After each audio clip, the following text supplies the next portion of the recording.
आपल्या सगळ्यांच्या स्वयंपाकघरात एक गोष्ट हमखास असते, आलं. पण हे फक्त जेवणाची चव वाढवण्यापुरतं नाहीये. याला एक खूप मोठं, खूप जुनं आणि शक्तिशाली नाव मिळालंय. आज आपण हेच बघणार आहोत की या साध्या दिसणाऱ्या आल्याला विश्वासाठी औषध असं का बरं म्हणतात. संस्कृतमध्ये आल्यासाठी एक खास शब्द आहे, विश्वौषध. नावावरूनच कळतंय नाही का, विश्वासाठी औषध. तर मग प्रश्न हा आहे की याला एवढं मोठं नाव का मिळालं असेल. चला यामागचं प्राचीन ज्ञान आणि त्यात काय काय दडलंय ते जरा उलगडून बघूया. अच्छा, तर मग सुरुवात कुठून करायची. तर याच्या मुळापासून, म्हणजे या कंदात असं नेमकं आहे तरी काय जे त्याला इतकं खास बनवतं. आल्याला विश्वौषध का म्हणतात हे समजून घेण्यासाठी आधी पाहूया की त्याच्या आतमध्ये काय काय आहे. ऐकून कदाचित आश्चर्य वाटेल, पण ताजं आलं घेतलं ना तर त्यात जवळजवळ 81% फक्त पाणी असतं. आणि उरलेल्या भागात काय, तर कर्बोदकं म्हणजे कार्बोहायड्रेट्स, थोडी प्रथिनं म्हणजे प्रोटीन्स आणि अगदी किंचितशी चरबी. हे सगळे मिळून त्याला एक पौष्टिक आधार देतात. पण थांबा, गोष्ट इथेच संपत नाही. यामध्ये आपल्याला लोह मिळतं, व्हिटॅमिन ए आणि सी मिळतं आणि कॅल्शियमसुद्धा. म्हणजे ही सगळी जीवनसत्व आणि खनिजं मिळून आल्याच्या औषधी गुणधर्मांना आणखी मजबूत करतात. आता आपण आल्याच्या आत काय आहे ते पाहिलं. आता वळूया त्याच्या सगळ्यात मोठ्या आणि महत्त्वाच्या फायद्याकडे. तो म्हणजे आपलं पचन.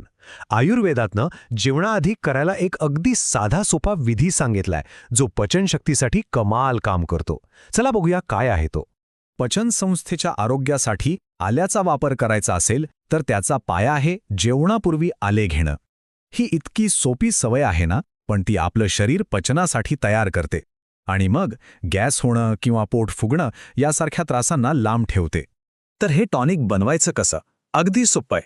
बघा, पहिलं म्हणजे ताज्या आल्याचा रस काढायचा, साधारण 1-2 चमचे.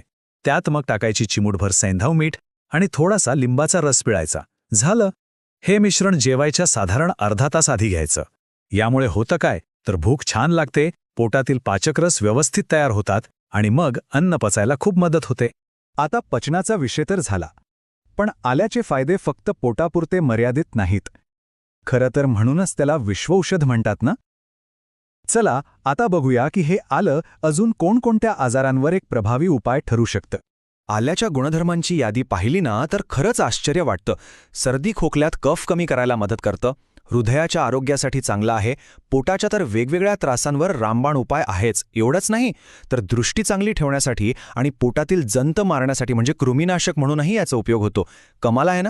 ही यादी अजून पुढे जाते. शरीरावर कुठे सूज आली असेल किंवा मूत्रविकार म्हणजे युरिनरी प्रॉब्लेम्स असतील तर त्यातही आलं गुणकारी आहे.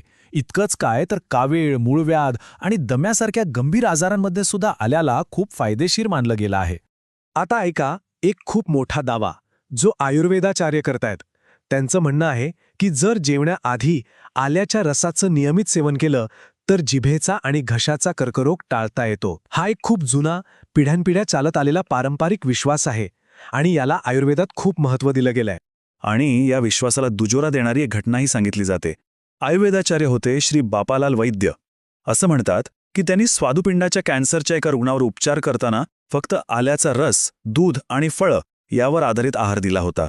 आणि असं म्हटलं जातं की ते रुग्ण बरे झाले. यावरूनच आपल्याला कळतं की आयुर्वेदात आल्याला किती उच्च स्थान दिलं आहे. बरं, हे सगळे मोठे फायदे तर आहेतच, पण आता आपण रोजच्या वापरातल्या काही सोप्या आणि पटकन करता येण्यासारख्या उपायांबद्दल बोलूया. म्हणजे छोट्या छोट्या त्रासांसाठी आलं कसं वापरायचं ते बघूया. हे उपाय तर अगदीच सोपे आहेत. बघा, समजा डोकं दुखतंय तर आल्याच्या रसाचे फक्त 2 थेंब नाकात टाकायचे, आराम मिळतो. दातदुखीचा त्रास असेल तर आल्याचा एक छोटा तुकडा घ्यायचा आणि दुखणाऱ्या दातावर घासायचा, वेदना कमी होतात. आणि सर्दी झाली असेल तर मग तर विचारायलाच नको, आल्याचा चहा किंवा रस काहीही घेतलं तरी खूप फायदेशीर ठरतं. तर आता लक्षात आलं असेल की एका साध्या दिसणाऱ्या कंदाचा प्रवास विश्वव्यापी औषध किंवा विश्वौषध होण्यापर्यंत कसा आहे. पोटाला मदत करण्यापासून ते मोठमोठ्या आजारांवर उपाय म्हणून वापरण्यापर्यंत. हीच त्याची अष्टपैलू शक्ती आहे जी त्याला इतकं खास बनवते. आणि शेवटी एक विचार मनात येतोच, जर या एका साध्या आल्यामध्ये इतकी ताकद आहे तर आपल्या आजूबाजूला निसर्गामध्ये अशी अजून किती विश्वौषधं असतील नाही का, ज्यांच्याकडे कदाचित आपण रोज बघतो पण त्यांच्यातली ही ताकद ओळखू शकलेलो नाही. खरंच विचार करण्यासारखी गोष्ट आहे.